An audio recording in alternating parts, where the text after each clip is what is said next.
Junior high school, the world was so different. It was so different that sex and drugs and rock and roll were of the moment and of the time. It was an innocence. It wasn't about South Americans or Afghan growing poppies. It was free love, and people walked around half naked and doing this, and they meant it.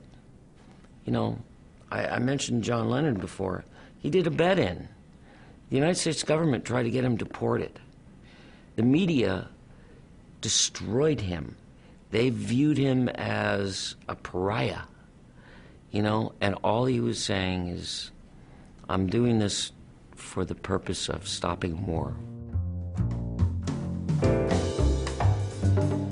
People cared. It wasn't about Cokes and, you know, Burger King. It was really more about the stuff. It was really about the substance, and people were willing to die for it.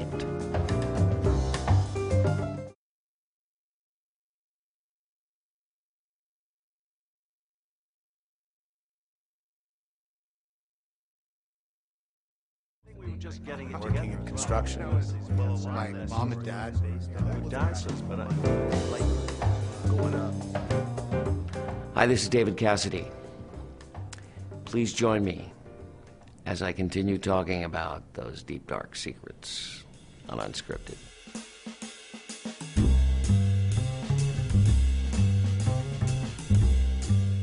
In the 70s, it became more about the clothes, it became more about the hair, and then disco happened. That's when it changed.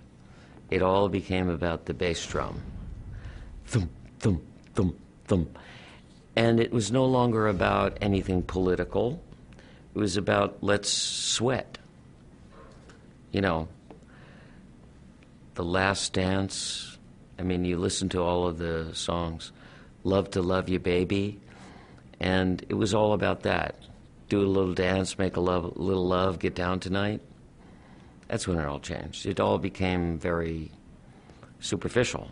In the beginning, in the 60s, it was about the eve of destruction, and it became a political thing with Dylan and John and all the voices that really, it stood for something. It was about, we're not going to take it anymore.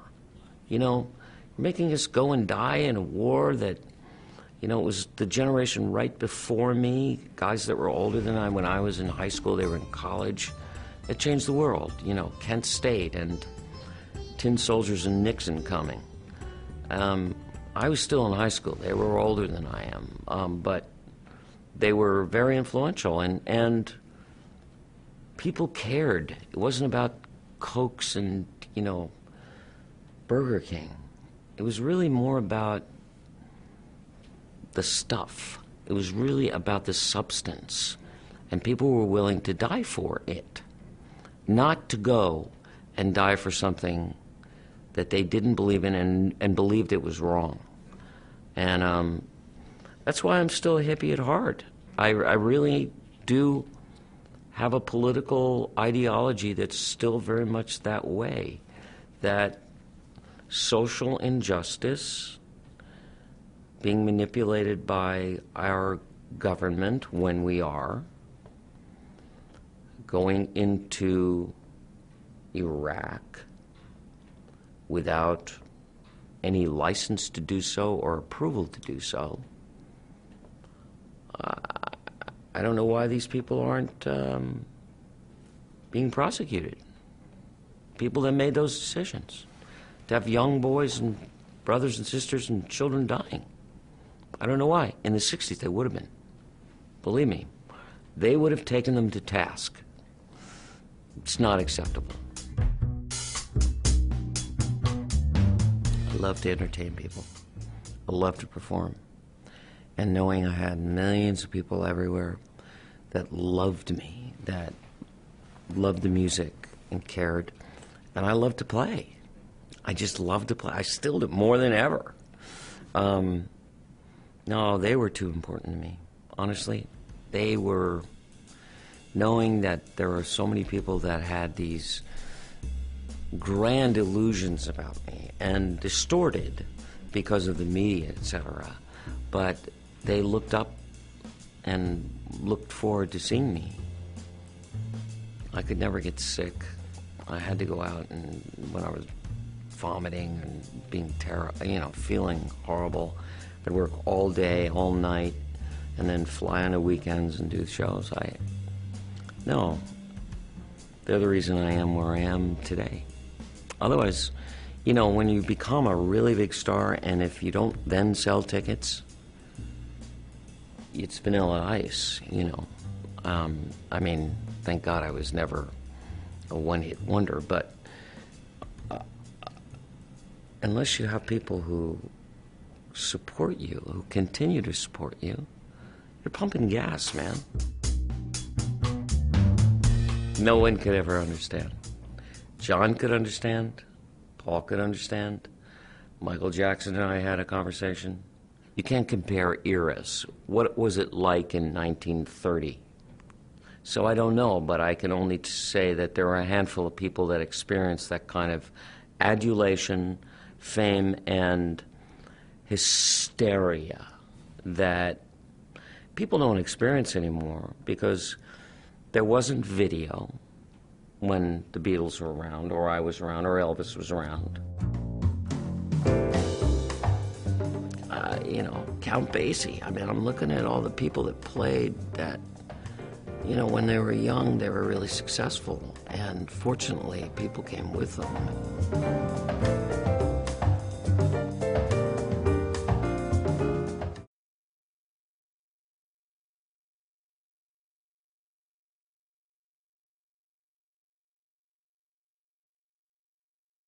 We were just getting into Working in construction. My mom and dad dances, but growing up. I'm just having more fun than I've had in a long time because I've gone back and done in television, and I play all over the world. I have more fun. It's the easiest thing to do because when you're 20, you're invincible like you were when you're 10, and it just you never think about being ever getting older or it ever changing.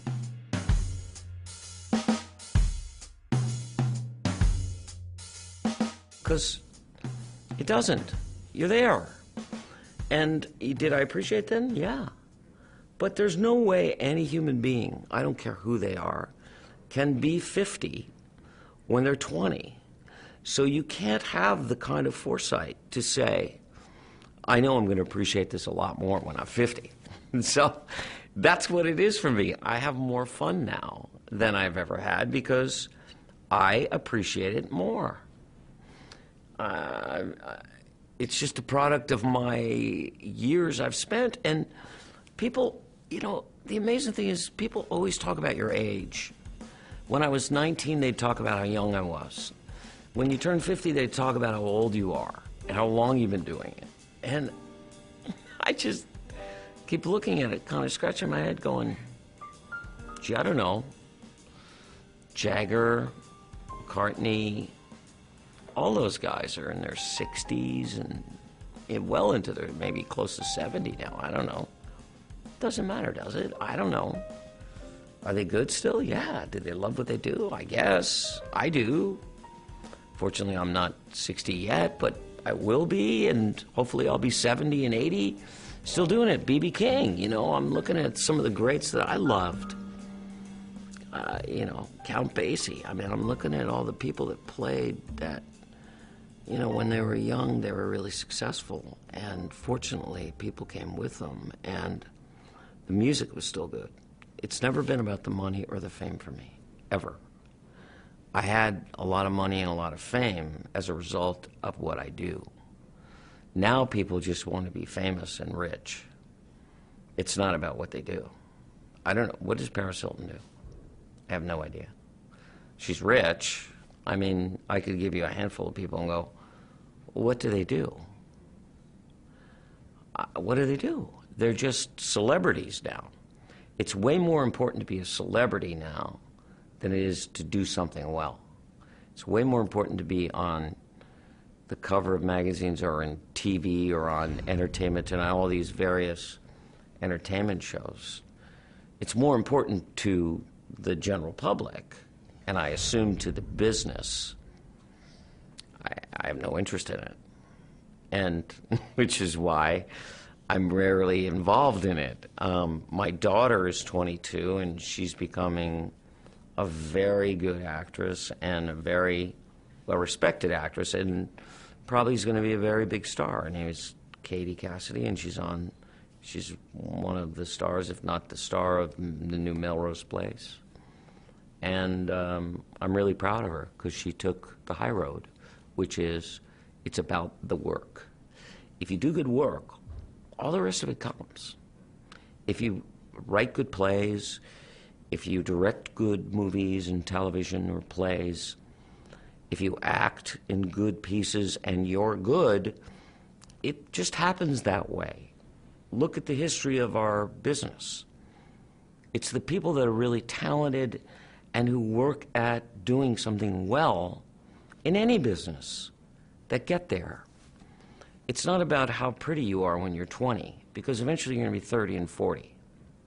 And if you ain't got the goods, you ain't going to be Spencer Tracy. Yeah? It just isn't going to happen. So it's about the work. For me, it's what it's always been about.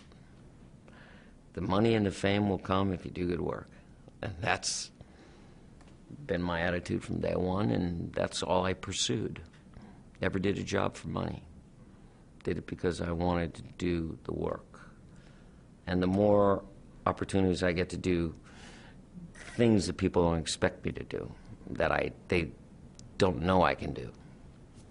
But I know that I'm good at what I do, and I've always had that confidence about it, without arrogance or ego about it, but just had the confidence to know that I'm good at something. I'm not good at many things. Writing, acting,